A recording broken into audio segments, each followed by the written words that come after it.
库尔斯克局势再升级，正式进入联邦紧急状态。乌军7天连下27城，占领600-700平方公里俄领土。乌特种部队2期突袭俄军驻守阵地。在雷尔斯克，俄军一夜损失490名士兵。俄罗斯加大对库尔斯克州的增援，各种火箭炮、坦克现身俄罗斯街头。美军向乌克兰提供价值1.25亿美元的新军援。精彩资讯即将开始。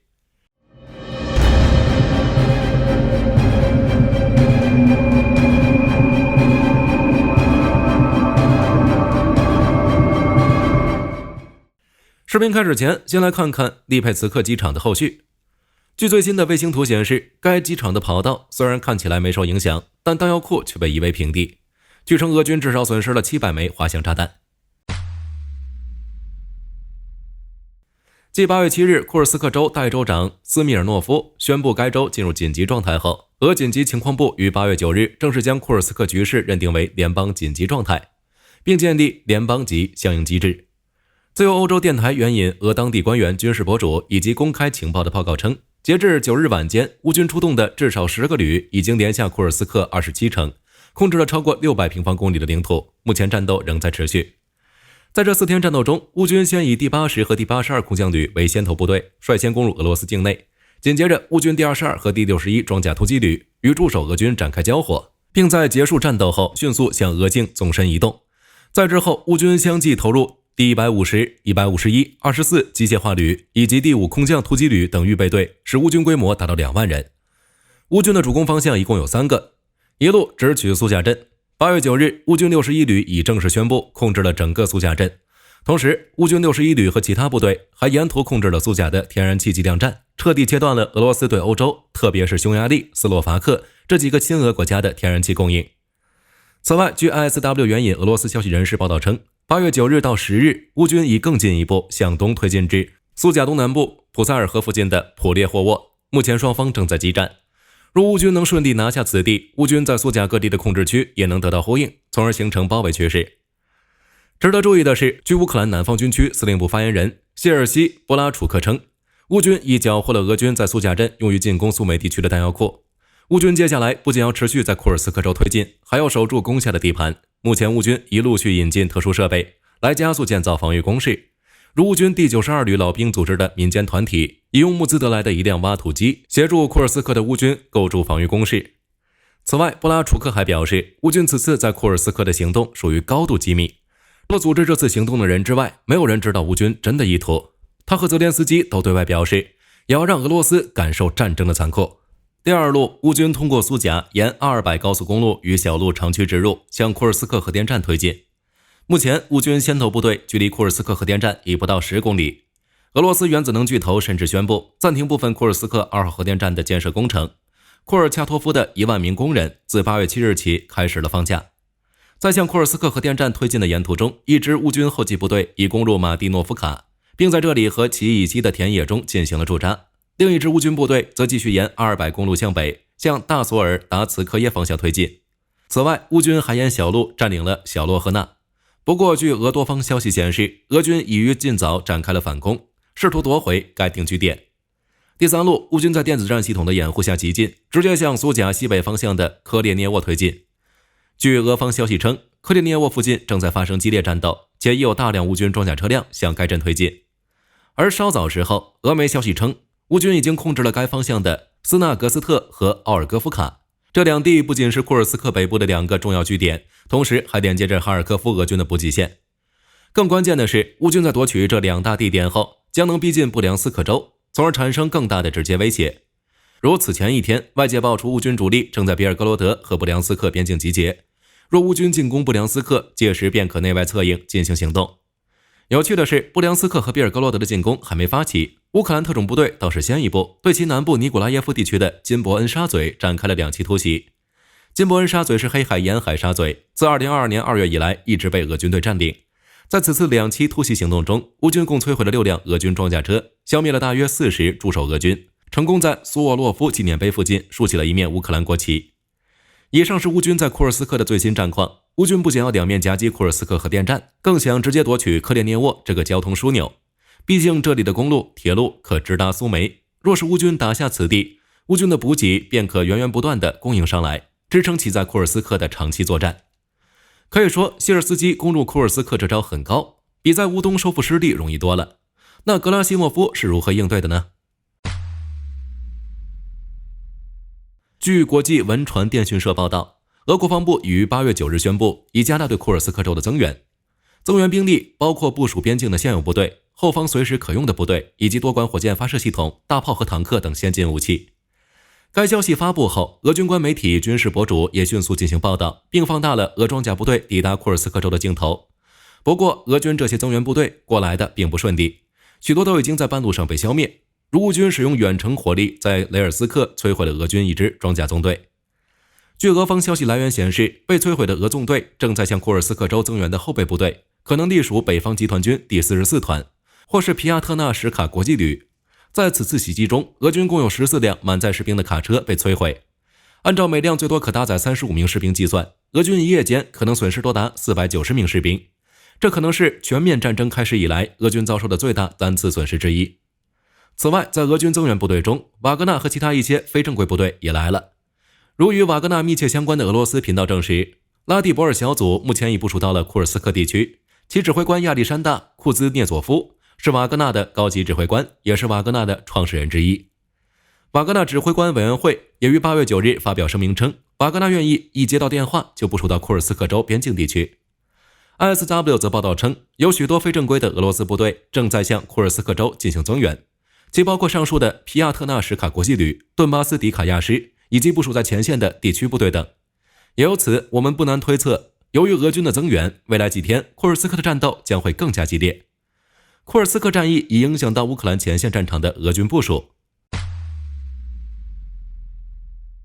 由于俄军在哈尔科夫和库尔斯克战线的双双失利，俄罗斯电报频道有消息显示称，俄军有可能要撤出沃夫昌斯克，一方面对老家库尔斯克进行回援，另一方面则是加大对苏梅州的攻势。俄军事博主称，俄军和车臣的部队于8月9日对索特尼奇基科扎乔克和卢卡什夫卡发动了袭击，并占领了这两处边境据点。虽然该消息尚未得到证实，但据 ISW 称，俄军确实加大了对哈尔科夫州和苏梅州的破坏和侦察力度，并通过媒体进行了扩大宣传，以分散人们对乌军入侵库尔斯克州的注意力。在顿涅茨克战区，据乌克兰内政部和乌克兰总参谋部报道，俄军使用 KH-38 导弹袭击了康斯坦丁诺夫卡镇的一家超市，已造成12人死亡，数十人受伤。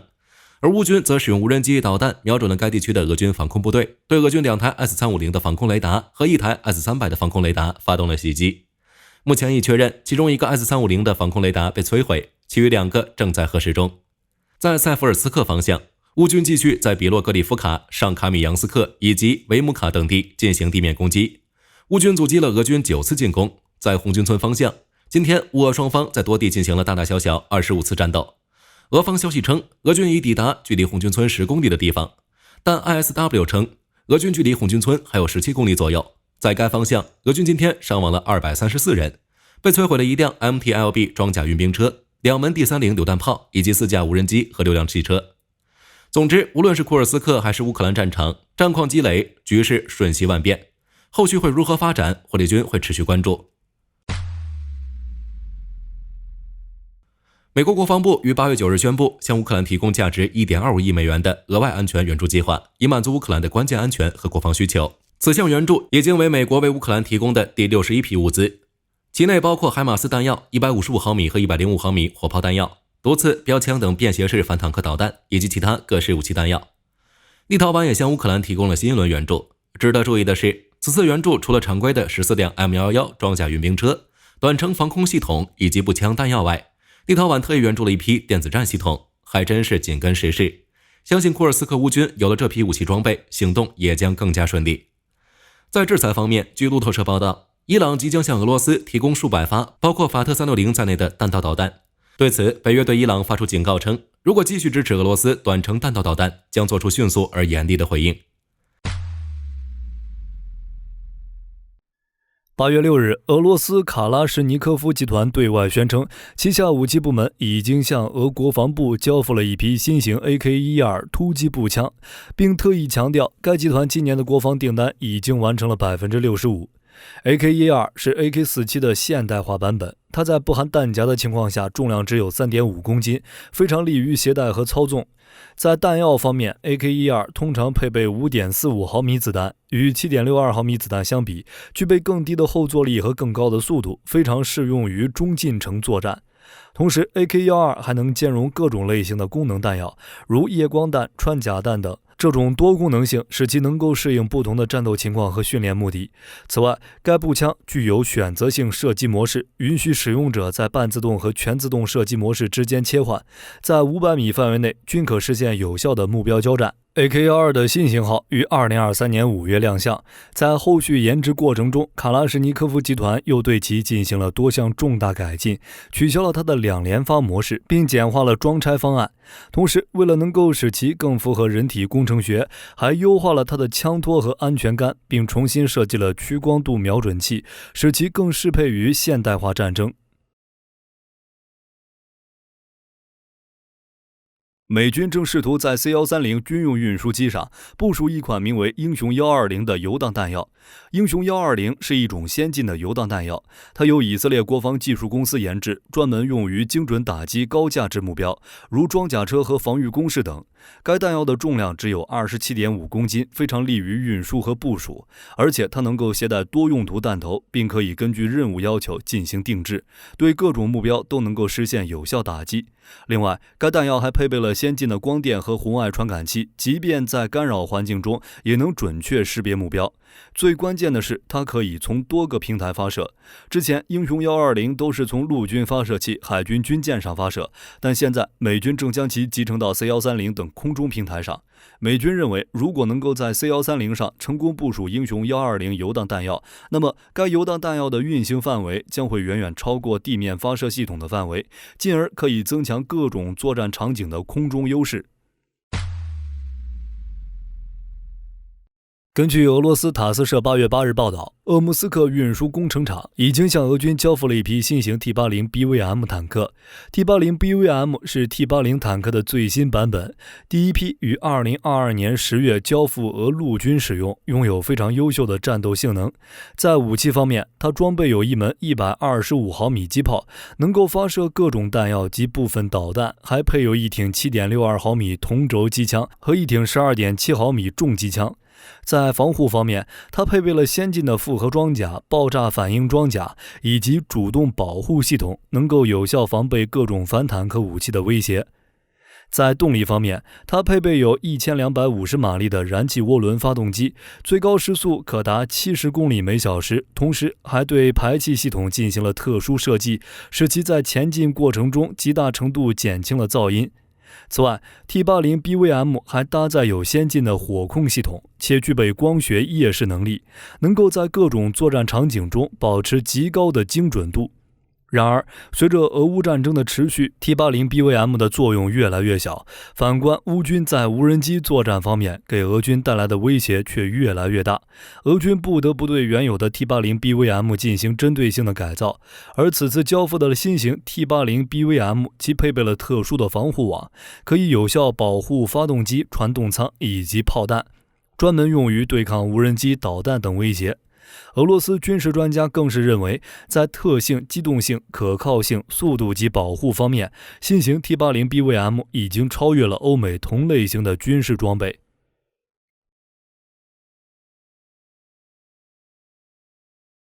8月6日，北约支持和采购局对外宣称，将加购一批爱国者增强导弹，以此来补充德国防空导弹的库存。GEM-T 是爱国者导弹系统的先进版本，拥有更加强大的防御能力。与前一代相比， GEM-T 主要进行了以下升级：一、升级了拦截能力。GEM-T 增强了拦截战术弹道导弹、巡航导弹以及敌方无人机和飞机的能力。2. 升级了防御范围 ，GEM-T 水平拦截距离达到160公里，纵向拦截高度达到24公里。3. 升级了制导技术 ，GEM-T 采用增强型导引头，使其能够更好地区分并同时跟踪多个目标，即使在电子干扰环境中，也能够准确地跟踪和打击高速目标。其实，对于北约要加购爱国者 GEM-T 导弹一事，早在今年1月就已经有了预兆。当时 NSPA 宣布了一项购买爱国者导弹的计划。根据计划，德国、荷兰、罗马尼亚和西班牙将组成一个联盟，共同采购多达1000枚爱国者导弹。该计划着重强调了北约成员国之间进行合作防御和资源共享的重要性。而对于北约选择将加购的爱国者 GEM-T 导弹来对德国防空导弹库存进行了补充，则从侧面反映出北约正在加强集体安全框架，确保各成员国在面对任何潜在威胁时都能够做出协调一致的部署行动。据中时新闻网8月8日报道，以色列埃尔比特公司与 BAE 公司签订了一份合同，其将向 BAE 公司提供铁拳主动防护系统，并将其集成到 BAE 公司的 CV-90 步兵战车上。合同金额约 1.3 亿美元。铁拳主动防护系统能够提供360度防护，可抵御反坦克火箭、反坦克导弹以及无人机等威胁。该技术将有效增强 CV-90 在开阔地形和城市战环境中的生存能力。若是集成顺利，届时拥有 CV-90 的国家都将受益，其包括但不限于丹麦、荷兰、芬兰、挪威、瑞典等。当然，由于每个国家的 CV-90 版本不同，且每种版本都必须要经过调整，才能满足各国的国防需求。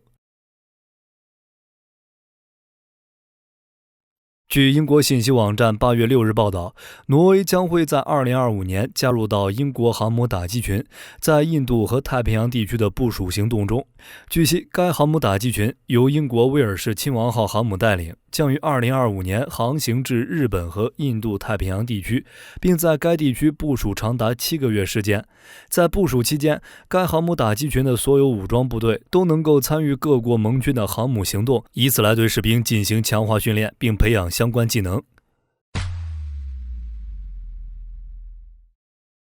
7月31日，莱昂纳多公司对外宣称与美国海军签署了一份采购协议。根据协议内容，莱昂纳多公司将为美国海军的潜艇舰队和盟军舰队提供关键的电子战控制和声纳系统设备，包括显示器、工作站、处理器和网络系统的设计、采购、生产、备件、测试、安装等工作，并支持后续系统、套件和外壳的生产，以及工程和技术服务。合同总价值超过 4.17 亿美元。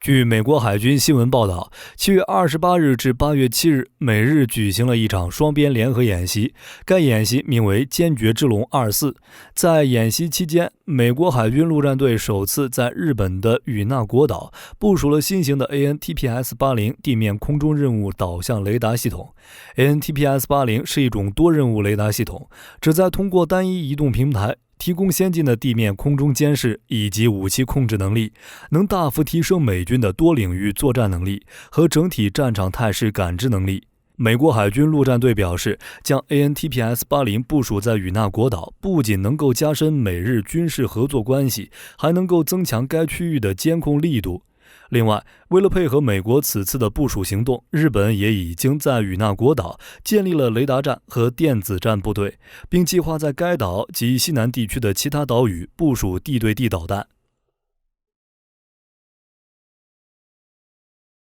据战区8月7日报道，美国陆军正在测试一种新概念武器，即武装机器犬，想要以此来对抗现代化无人机。位于纽约德拉姆堡基地的美国陆军在一场军事活动中初步展示了该武器在机器犬的前端顶部装备有一架 AR-15 步枪，并配备有电光瞄准系统和激光瞄准镜，使其具备了红外热视觉能力，并拥有自动瞄准功能，非常利于寻找空中目标。美国陆军表示，该机器犬可由远程设备进行控制，在反无人机任务中，机器犬可以利用其能够进出士兵无法到达的地点的能力，帮助作战部队获得更好的有利位置，或是扩大射击范围，以防御来袭的无人机。与此同时，美国陆军、海军陆战队及其他军事部门还在设想新的反无人机防御系统，以便于机器犬组成新的无人机防护网。好了，本期视频到这里就结束了。大家觉得乌军接下来还会袭击俄罗斯哪些地区？欢迎在评论区留言讨论。我是火力军，下期见。